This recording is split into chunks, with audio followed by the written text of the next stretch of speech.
तो चलिए आगे बढ़ते हैं बात कन्नौज की, जहां से चुनाव लड़ सकते हैं अखिलेश यादव। सूत्रों के हवाले से बड़ी जानकारी सामने आ रही है। कल नामांकन कर सकते हैं अखिलेश यादव। अभी तेज प्रताप कन्नौज से एसपी उम्मीदवार हैं।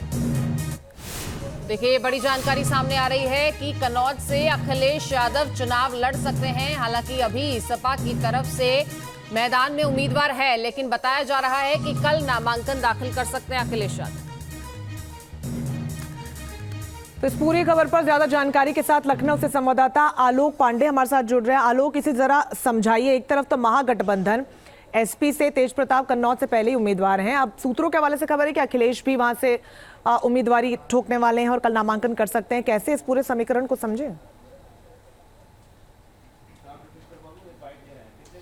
बिल्कुल, देखिए सबसे पहले तो तेज प्रताप का भी जो नाम है वो परसों डिक्लेयर किया गया। तब तक ये कयास चल रहा था कि आखिर कन्नौज से चुनाव कौन लड़ेगा, लेकिन परसों तेज प्रताप यादव का नाम वहां से डिक्लेयर किया गया और उसके बाद ये हो गया कि समाजवादी पार्टी की तरफ से तेज प्रताप रहेंगे।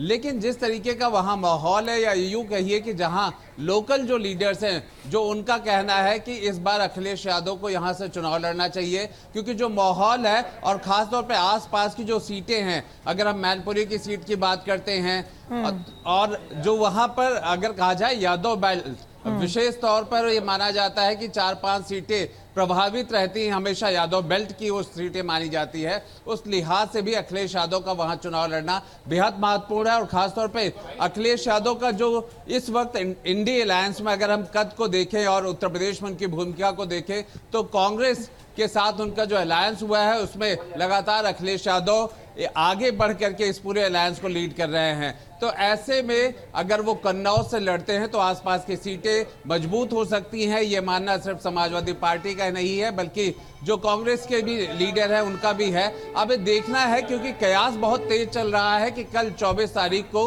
वो नामांकन दाखिल कर सकते हैं। अब ये देखना होगा कि क्या अखिलेश दायर करते हैं अपना नामांकन, वरना तेज प्रताप यादव को भी आगे वो रख करके वहां कन्नौज में चुनाव लड़वा सकते हैं। लेकिन इसकी संभावना इसलिए भी बढ़ गई है कि बदायूं से शिवपाल यादव आपके पास लौटेंगे। फिलहाल धन्यवाद।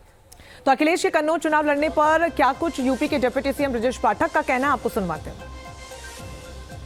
पार्टी दिग्भ्रमित है, उनके पास कोई नीति और एजेंडा नहीं है, कंफ्यूज पार्टी है और आए दिन वो कैंडिडेट अपना बदलते रहते हैं। ये हार की आशंका के चलते हैं। और कन्नौज हो या कोई भी सीट हो, भारतीय जनता पार्टी 80 की 80 सीटें जीतेगी। कन्नौज में तो प्रचंड बहुमत के साथ भारतीय जनता पार्टी आ रही है। तो कन्नौज हो या और कोई सीट 80 में 80 बीजेपी ही जीतेगी और कन्नौज में तो प्रचंड बहुमत के साथ भारतीय जनता पार्टी पुनः आ रही है।